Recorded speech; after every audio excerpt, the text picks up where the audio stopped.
With the domination of both Christian and Islamic mythologies, it's hard to imagine a period where the principal rival of God, specifically the god Yahweh, was anything other than the devil and his satanic cadre of demonic fallen angels. But if we wind back the centuries, wind back the millennia even, we come to the earliest, in many ways the most dangerous rival to the theological dominance of the Israelite God Yahweh, the rider upon the clouds, the defeater of sea and river, the contender with death itself, the youthful storm warrior Baal. When Yahweh arrived in Canaan, Baal had long proved the most enduringly popular god of that region, and had even survived the Bronze Age collapse. And it would be Yahweh's contest with Baal that would shift the theological and mythological history of the entire world. Yahweh eventually rising to become the one and only God, and Baal demoted to mere demonic minion. But before the theological upstart Yahweh appeared, who was Baal? And how did this most popular ancient Near East deity undergo the process of demonization, now merely listed in necromancers' catalogs of infernal spirits? Let's explore the history of Baal, the first and greatest rival of Yahweh. Make sure to subscribe here to Esoterica for weekly explorations of topics in esoteric history. And if you'd like to support this work of providing evidence-backed, free, and accessible content like this episode, I'd hope you consider checking out my Patreon or some of the cool merch that we have on the channel. And if you're new to the study of esotericism, I've made a specific study guide just to give you the lay of the land. You can find that down below as well. And if you're interested in actual historical books on topics of the occult or magic and mysticism, alchemy, check out Esoterica Rare Books. You can find all those links in the description and in the pinned comment below. But now, let's turn to the rider upon the clouds, the lord of lightning and the master of storms, Baal. I'm Dr. Justin Sledge, and welcome to Esoterica, where we explore the arcane in history, philosophy, and religion.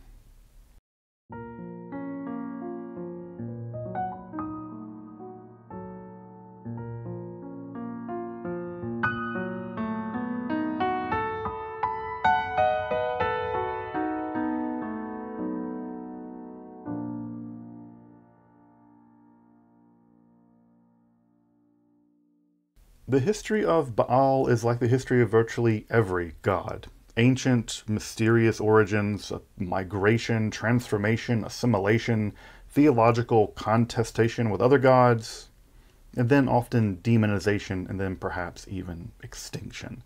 By the mid-3rd century BCE, the precursor deity to Baal, variously known as Hada, Hadad, Hadu, Ramanu, literally thunder in Akkadian, or Ishkur in the Sumerian reading, was already functioning as a kind of minor deity of springtime rains. He would be linked with the Hurrians and the Hittites with their storm god Teshub. However, this deity seems to have had a wide range of roles depending on the myth cycle in which this deity showed up. But any rain or storm deity was unlikely to feature prominently in the specifically Mesopotamian myths, given that it was the Tigris and Euphrates rivers that primarily provided for the flourishing of those hydraulic civilizations. Well, when they weren't catastrophically and randomly flooding, which also, by the way, probably informed both their myths and their cultural outlook, their distinctive pessimism compared to the relative optimism of the Egyptian culture with its very predictable flooding of the Nile. However, as Hadad immigrated west into the Canaan, perhaps around the 3rd millennium BCE, there in the middle of that period, the geographic, even meteorological situation would actually provide for his theological ascendance. The region stretching from what is now Syria in the north down through Lebanon and south into Palestine, Israel, the area that we now denote as Canaan, was not a region in which agriculture and irrigation principally relied on rivers such as for the Egyptians and the Mesopotamians. Rather, yearly agricultural success was highly dependent upon winter rains, which often blew in off from the Mediterranean in the form of sometimes ferocious storms. These storms are absolutely terrifying and absolutely necessary for the agricultural population of that region. Hadad, a relatively minor storm deity in Mesopotamia, had found a perfect geotheological meteorological fit in the Canaan. And sometime between 1800 and 1500 BCE, it appears that the mists around Hadad were shifting along a certain kind of direction and designation. Hadad seemed to have become Baal Hadad, Lord Storm, to often become simply then Baal, the Lord. The term Baal is typically an honorific meaning master or owner, and it usually denotes something like political and military power, along with ownership of land or even mastery of a certain kind of skill. The famous Witch of Endor is literally the Baalat Ov, the mistress of the Ov, whatever the Ov was. Newlyweds are husband and wife. In Hebrew are Baal and Betula, literally Lord and Virgin, though your mileage will definitely vary in those respects. A similar term in Hebrew is Adon, thus the divine name Adonai, my Lord. The founder of the Hasidic movement, Israel ben Eliezer, was the Baal Shem Tov, literally the master of the good name, an epithet won by his shamanic use of divine names, specifically in healing and exorcising people of demons. Thus, the name or title Baal simply connotes power, even domination over land, people, and in this case of the deity Baal, the very forces of nature and the cosmos, even lordship over death. But long before Yahweh would duel with Baal, this storm deity would come to conquer the theological landscape of the ancient Canaanite world in a myth cycle that we now know as the Baal cycle. For millennia, really, we only knew of Baal through the writings of his theological rivals, the Israelites. You may have heard of them. However, beginning with the accidental discovery of the Bronze Age capital city of Ugarit in 1928, along with its palace archives, which were fragmentary but intact, we can now come to understand the cult of Baal from the very people who venerated him, long before the rivalry with Yahweh. The Baal cycle itself is reserved on a series of 6 tablets copied down by the scribe Ilimiku under the supervision of the priest Atanu, all serving under the king Nikmadu. Now, there are 3 such kings with that name, Nikmadu, so the text of the Baal cycle, as we have them at least, were copied either in the mid-14th century or the late 13th century BCE, depending on which Nikmadu that was. Now, for reference, most scholars date David of Jerusalem's military ascendancy to around 1000 BCE. However, by comparing the language of the myth cycle with the more usual correspondence in the Ugaritic language, it's clear that the myths themselves employ a much more archaic version of the Ugaritic language, something that we shouldn't be surprised about. A much older, by the way, northern cousin of Hebrew. You can kind of read Ugaritic if you read biblical Hebrew, and thus were probably composed centuries before the copies actually produced that we have by Ilimiku the scribe. The Baal cycle is specifically preserved on 6 tablets, about the size of a modern book, and the fragments of 7 others, inscribed on both sides and in several columns denoted simply as belonging to Baal, denoting the subject of the texts. In fact, the Baal cycle is just one of the many theological and religious texts of Bronze Age Canaan to have been recovered from Ugarit, making the Palace Archive our best window into the Canaanite religion of the period more generally. We actually now know something about what the Canaanites believed, as opposed to what the Israelites said the Canaanites believed, perhaps centuries after they had, in some sense, had lost regional hegemony. Unfortunately, the first sections of the epic are lost to damage to the tablets, but we open to Yam, or the divine personification of the sea, threatening the elderly divine king El, demanding he turn over Baal as tribute to the sea. For those who've read some Babylonian mythology, you'll know just why the threats of sea are so terrifying. Long before the conflict between good and evil became the central metaphysical tension, Order and chaos were the main theological concern, and cosmological epics like the Babylonian Enuma Elish represent just that conflict as personified by the primordial sea dragon Tiamat and the warrior god Marduk. In that epic, Marduk defeats the watery forces of chaos, fashioning the world from the corpse of Tiamat. Thus, the primordial forces of sea were powerful beings representing chaos and disorder, forces that El, wise king of the gods, was happy to appease. In fact, it seems that El's consort, Asherah, who would later become Yahweh's consort, kind of had it out for Baal, seeing him as a kind of upstart that would deprive her own sons of theological power, and thus she was probably pretty happy to see him sacrificed to Yam. Baal, in fact, doubles down, rebukes the gods to their face, and rather than being swallowed into the depths, wages open war against the sea and his allies. Yes, the sea in this myth is masculine. Such as the Judge River, the sea monster Lotan, it's a precursor to Leviathan, both coming from the same root word, meaning something like coiled up, and the land-based allies of the sea. And together with his sister Anat, the most metal of all the gods, she delights in wading through blood, mutilating her enemies, and literally adorning herself in gore and literal body parts. She's kind of like Semitic Kali. They both defeat Sea and his allies. In fact, Baal does so with two special clubs, Yagrush and Amor, Chaser and Driver, created by the divine craftsman Kothar Vachasis.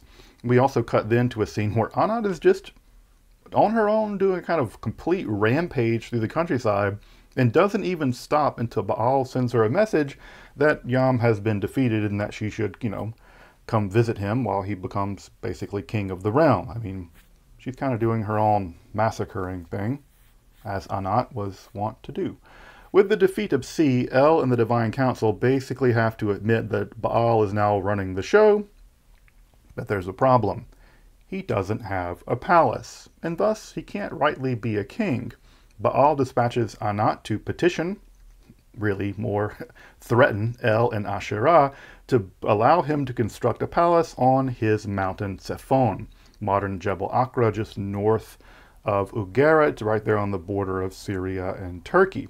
In fact, the word Sephon just becomes metonymized to become the Hebrew word for north. Baal eventually shows up with gifts for Asherah, which eventually causes her to give her consent to build the palace. That and, again, Anat's not the kind of person you want to negotiate terribly long with. She even expresses her worry that once the palace is complete, Baal will come to his true power as the new kingly god of the realm. And she was right, he does. This motif of youthful warrior gods usurping elderly kingly deities was a pretty common motif in the ancient Near East. We have Hittite Teshub ousting Kumbari, Yal eventually replacing El through assimilation, and of course Zeus defeating Kronos in Greek mythology. And as M.L. West has, I think, pretty decisively shown, Greek mythology leans very heavily on its Semitic neighbors to the east. Indeed, the whole business of divine usurpation may itself reflect actual political tensions as society in the late Bronze Age was basically collapsing around the composers of these myths. But with begrudging consent given, Baal employs Kothar Vachasis, the MVP of this whole myth, to construct the mountain palace out of blocks made of gold, silver, and lapis lazuli, a stone so rare that it had to be imported from faraway Afghanistan, along with planks of wood made from, you guessed it, the cedars of Lebanon.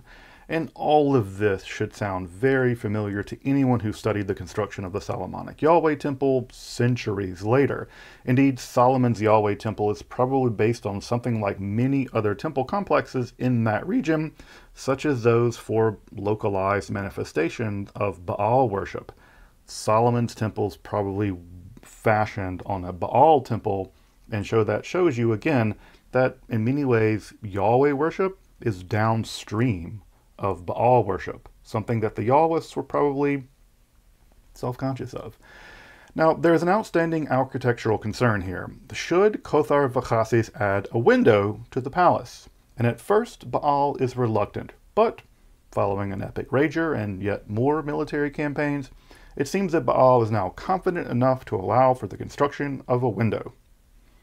Revealing his true power, a epic theophany of Baal as a storm so powerful that it turns mountains to blood and causes all of the vegetation to bow to him in honor, Baal is ready for his window. But why is he initially so reluctant to get said window? Because that was precisely through such windows that Mot, or death, stalks his prey. Perhaps we have here the pride that comes before the fall. I mean, you might be a badass storm god, but nothing can escape from the eternal hunger of the gaping maw of death. Death demands tribute of Baal. Baal, being Baal, refuses, but a price must be paid for Baal's cosmic disruption given the defeat of Sea and the serpent Lotan. And sadly, about 40% of this entire section is damaged. But we do know that Baal eventually concedes, perhaps in despair, perhaps in the prideful wishes, that maybe he can defeat Mot too. But then he goes and has sex with the heifer 77 times for some reason, and the heifer gives birth to Baal's son. This section is obscure. The L is typically associated with the bull, and perhaps it's to produce some kind of unity of the divine pantheon and thus produce an heir before Baal goes off to the underworld. Again, in some early and rare depictions of Yahweh, he's also depicted as bull-like, so who knows? 77 times with a heifer. But Baal goes down into the shadowy underworld with his retinue of clouds and wind and lightning bolts and rain. He's probably pretty eager to do battle with death, but it's of no avail. Baal dies, and this is evidenced by the agricultural collapse among the living. The gods mourn him by ritually gashing themselves, a practice actually attested to and forbidden by the Hebrew Bible. Asherah tries to put her two sons on the throne, but to no avail. They're no replacement for the rider upon the clouds. But Baal does have another weapon. The best of all weapons. Yeah, you know who it is. It's his sister, Anat. And boy, does she deliver. She slashes death with a sword, winnows him in a sieve, burns him, and then buries him in the ground, grinding him with millstones, and sows him in the fields. It's so wonderfully poetic. She literally replants the world with the corpse of death itself. The death of death somehow revives Baal, whose resurrection causes the earth to flourish again, and El has a prophetic dream which confirms death is dead, Baal lives. And so he sends Shamash, or son, to go search out for Baal, but after 7 years, death rises from his death to challenge Baal again, and locked in stalemate of combat between drought and fertility, sun separates them, thus inaugurating the cycles of plenty and famine, the very turmoil of the agricultural cycle itself. Now, the final columns of the text are enigmatic and perhaps represent a kind of detente ushered in by sun between Baal and death and Kother V'chasis, using some kind of magic to play a central, but albeit mysterious role.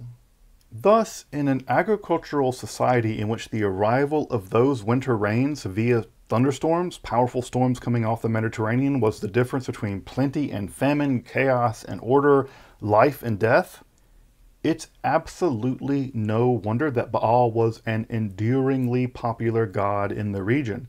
And no doubt that the Baal cycle is the single greatest literary and religious epic recovered from the region in general, along with the continued adoration of Baal well into the Iron Age and in various localized forms. And powerful, all of this is powerful testimony to the effect that, as the Baal cycle has it, Baal, our king, is the conqueror. It's the refrain of that cycle that bears his name.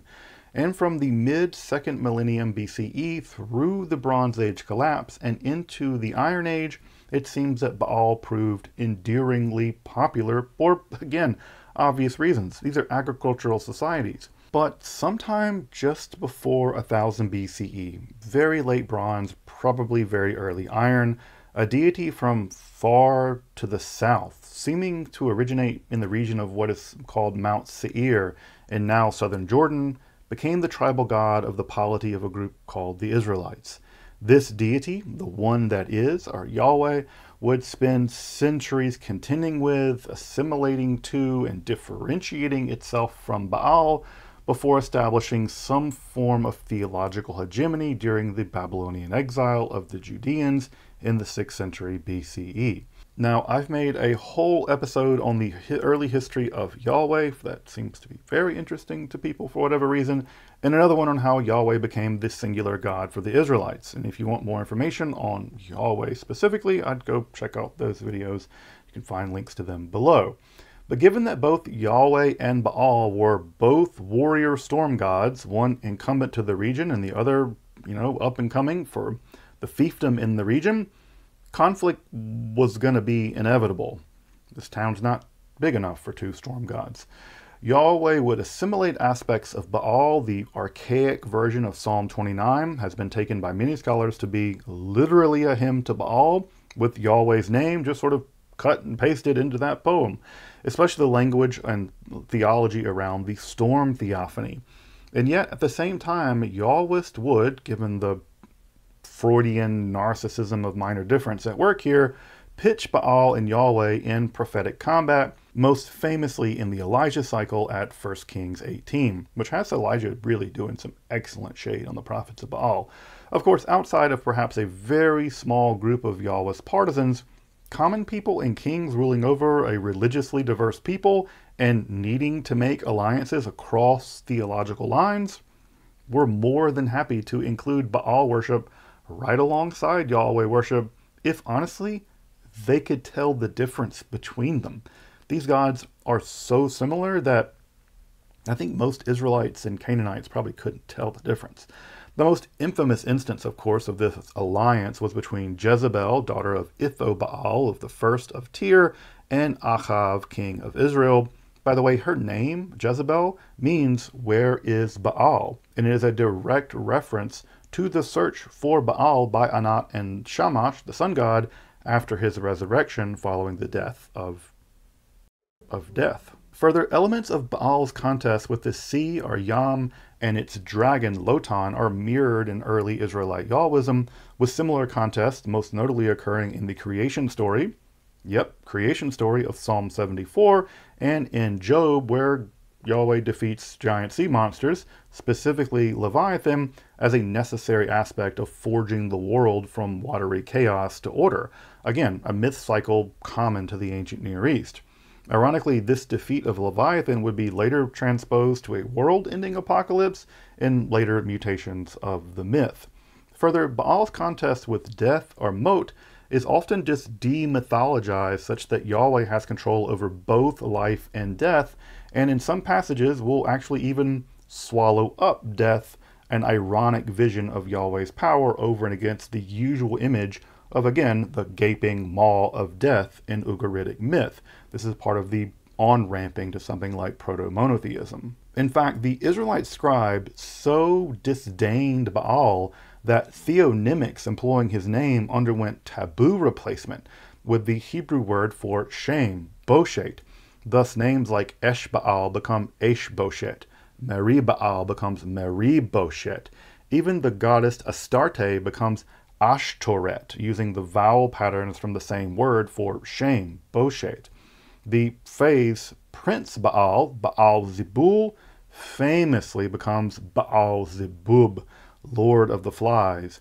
And even Daniel's abomination of desolation, a core apocalyptic notion, Shikutz Meshomem, becomes a pun probably on Baal Shemen, Baal of the heavens. So even these theological concepts are, in some sense, parasitic on Baal as a response to him in some sense.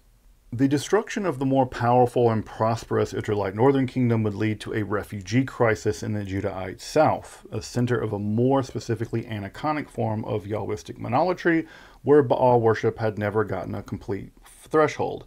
And while Baal in various forms would continue to be worshipped, for instance among the Phoenicians, both at home and abroad at places like Carthage, assimilated to their deity Melkart, Yahwism would become the central cult of Judea prior to the destruction of the region by the Babylonians in 586 BCE, setting the stage for something like proto-monotheism to develop, primarily over there in the Babylonian exile. But Baal himself would not completely disappear. He would enjoy a kind of half-life, but not as a divine god, but as another form of divinity. With the rise of Christianity, he became a demon.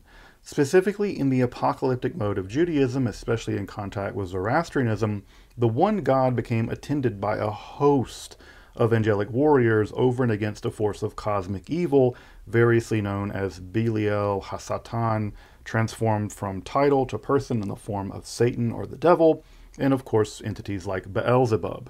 Indeed, by the first gospel at Mark 3, Jesus himself is accused of being possessed by and driving out demons precisely by the power of Beelzebub, there denoted as the prince of the demons. These early mentions would cement Beelzebul or Beelzebub as a powerful demon in the mind of early Christians. He would further appear in the Testament of Solomon, a key text in Western demonology, as the king of all demons. And in that tale, Solomon binds Beelzebub using his powerful sigil ring to force the legions of demons that serve him in the construction of the Jerusalem temple, a tale at the very heart of the Western magical tradition. Through the Testament of Solomon and similar literature, especially occult literature, Baal would survive in an eldritch manner into the Western occult tradition, primarily as the demon Baal, Beelzebul, Beelzebub, in various mutated forms. Often featured early and therefore pretty high up in the demonic hierarchy, he appears in virtually every single demonic catalog of the Middle Ages and the early modern period, including famous texts like the Pseudomonarchia Daemonum, the Livre d'Esprit, the Liber Officiorum Spiritum, and most infamously in the Goetia of the Lesser Key of Solomon, where his sigil also appears. He is variously described in the literature as a soldier or a king with a hoarse voice, with the power to make people invisible, ruling over a retinue of 66 legions of demons. In other texts, he's a kind of horrid mixture of cat, toad, and human, like in the Dictionnaire Infernal, or other diverse shapes.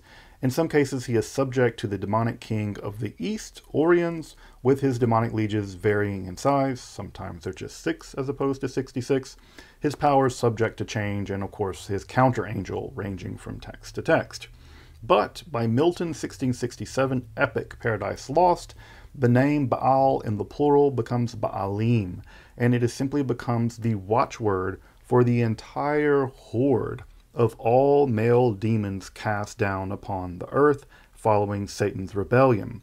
Baal simply becomes the name for the grab bag, the pandemonium of demons.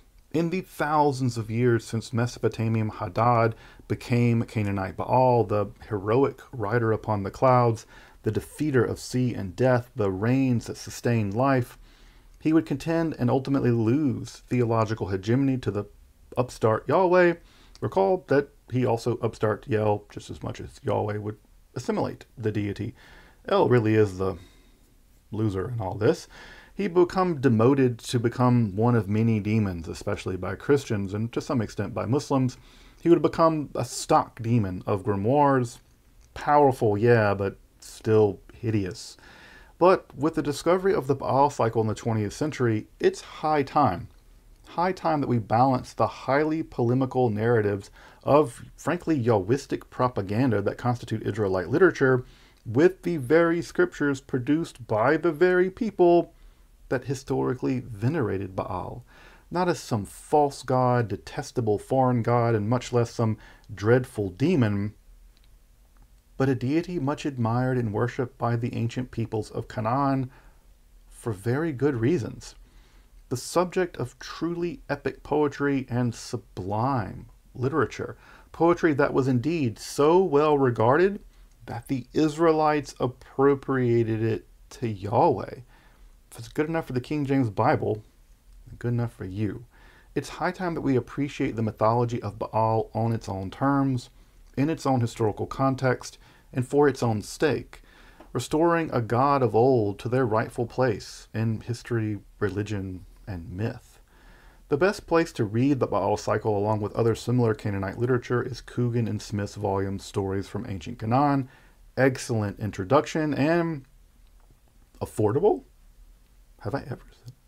For situating Baal in the wider mythology of the period, especially in the context of the development of Yahwism, Days, Yahweh and the Gods of Ancient Canaan, along with Cross's Canaanite myth and Hebrew epic, remain the classic and best starting places. Lots of other literature has been written, but those are the places to start.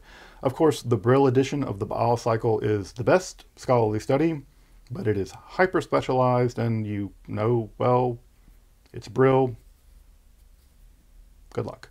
Finally, if you want to learn a bit of Ugaritic, the language of the Baal cycle, there's a really fantastic manual published in 2009 that allows you to dig into some of the text for translation, along with an admittedly sometimes complex grammar, but it's an ancient dead language, so you kind of know what you're signing up for. But it's pretty neat, especially if you have a little Hebrew already, to be able to read the Baal cycle in the original Ugaritic. But until next time, thank you for watching Esoterica, where we explore the arcane in history, philosophy, and religion.